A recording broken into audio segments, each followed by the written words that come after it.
This is Optimal Living Daily, episode 162, Heart-Centered Motivation by Steve Pavlina of stevepavlina.com.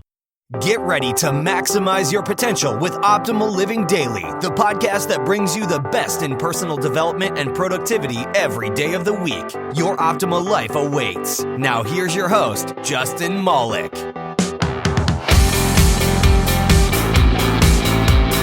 What's going on, old friends? OLD stands for Optimal Living Daily. This is a podcast where I find the best blogs out there on personal development, productivity, minimalism, self-help, and more. And I get permission from the authors and then read them to you. You know, personally, I'm kind of tired of the typical interview style show. I used to listen to a bunch of these, and it just feels like every podcast is one of those nowadays. And don't get me wrong, I think a lot of them are really, really valuable, but I feel like there's so much extra information and fluff in there. And I thought that reading written material would get straight to the point. So that's where this idea came from, or at least that's one little part of why I created the show. And you can hear more about how it all started in episode 0. Although it's funny to me listening back now because I sound a lot more timid. I should probably redo that episode, but I also kind of like it so I can hear how far I've come. Not to toot my own horn or anything, I still have a long way to go. Anyway, I don't want to have too much fluff here, so I'll save my self-promotional stuff at the end. So for now, let's start optimizing your life. Heart-Centered Motivation by Steve Pavlina of stevepavlina.com. In 1998, I had an experience that had a deep and lasting effect on me. Erin and I were eating lunch at a local soup and salad place, and I noticed a woman cleaning the tables nearby. She looked very sad and depressed, as if she had just been chastised by her supervisor or had gotten some bad news. Erin and I didn't have a lot of money at the time. Even eating this cheap meal was a stretch for our budget. But as we were getting up to leave, I walked up to this woman, handed her a $5 bill, and said, "I know you're probably not appreciated for the work you do, but I want you to know that we think you're doing a great job." The woman's facial expression changed instantly from sadness to genuine gratitude. She looked me straight in the eye and said, "Thank you so much." She did her best to hold back tears, but with only partial success. I don't recall what else she said to me, but I'll always remember the look on her face. In that moment, we really connected, human being to human being. I doubt it was the $5 that mattered to her. It was the fact that someone acknowledged her as a real person. Erin and I were both deeply moved by the experience. That event taught me that even when I'm not in a great place myself, I still have the capacity to make a positive difference for someone else. I don't have to do something extraordinary. 30 seconds to offer a kind word to a stranger is all it takes. Doing that small service for this woman popped me out of my own worries. At least temporarily, I entered a higher state of consciousness, shooting right up to the state of joy. I didn't maintain that state for long, but I had a powerful reference experience that left me a different person. In my adult life, I've experienced two primary forms of motivation. The first kind is self-centered or ego-driven. That's the motivation to achieve, to do my best, to succeed. The second kind is other-centered or service-driven. That's the motivation to give, to help, to contribute. Self-centered motivation launched my computer games business in 1994. It was what I wanted to do.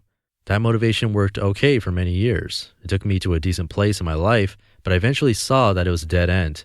I knew I'd never be truly fulfilled no matter how successful I became at achieving my personal goals. When I started stevepavlina.com in 2004, I shifted my primary motivational fuel from serving myself to serving others. Instead of focusing on what I wanted to do, I focused on what I wanted to give. This helped me to start pushing past my ego and stop fussing over my problems. I knew I was focusing on something more important. I'm nowhere near perfect at this, and I still oscillate between both of these forms of motivation, but the desire to contribute has always been the stronger of the two. Whenever I notice myself getting sucked into ego-driven motivation, I feel much less inspired and more overwhelmed.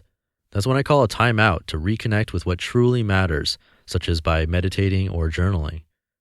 I wish I could adequately express in words the tremendous joy that comes from service-based motivation. When I'm in this state of joy, I know there's nothing I'd rather be doing, regardless of my circumstances. Over the past 2 years, I've often said to myself, quote, "Whatever happens to me during the course of my life, physically, socially, or financially, I can always choose to focus on giving. When I'm in that state, nothing else matters. I cease to exist as a separate being and merge into an expression of divine oneness," unquote. When I focus on serving myself, I feel like I'm drawing upon my own energy reserves. But when I focus on serving others, it's like I'm plugging into a much more powerful battery. Energy flows through me instead of from me. I become a conduit instead of a terminal node. I feel totally inspired and fulfilled. Give yourself the opportunity to experience this state of joy for yourself. Sometime within the next couple days, I ask you to perform one small act of kindness for someone you don't know. The reason I suggest it be someone you don't know is so you'll experience the power of stepping outside your comfort zone, and also so you'll recognize that you have the power to give no matter where you are. Do something that isn't a big sacrifice for you, but which will make a positive difference for someone else. Offer a few words of praise, an encouraging letter, a small gift, a little favor. Center yourself in your heart as you do this. Feel the desire to do something that is genuinely selfless. Don't be concerned with how the other person may react. Right now, take a moment to put out the intention for this opportunity to present itself. Phrase your intention however you wish and say it aloud.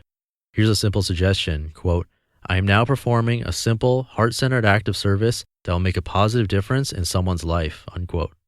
If everyone who visits this website today follows this simple suggestion, we'll collectively perform thousands of acts of service.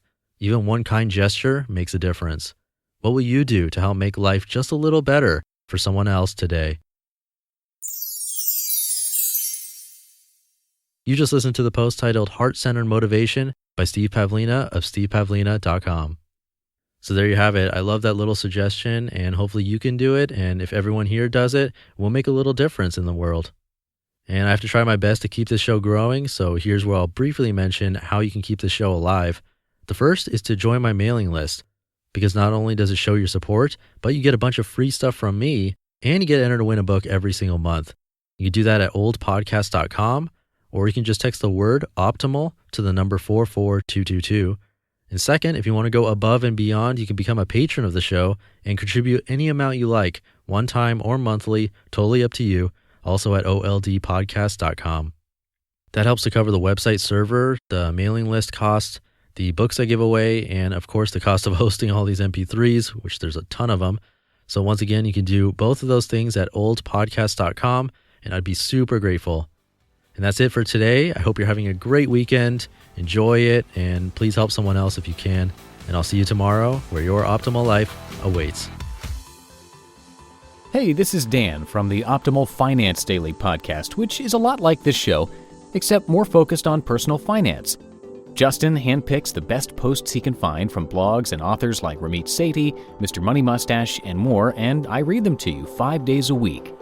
So if you enjoy this podcast, come on over and subscribe to Optimal Finance Daily too. And together, we'll optimize your financial life. You've been listening to Optimal Living Daily. Be sure to hit the subscribe button to stay up to date on each new episode, and head to oldpodcast.com. That's OLDpodcast.com for a free gift, as well as more actionable tips and resources to help you maximize your potential. Thanks for joining us, and remember, your optimal life awaits.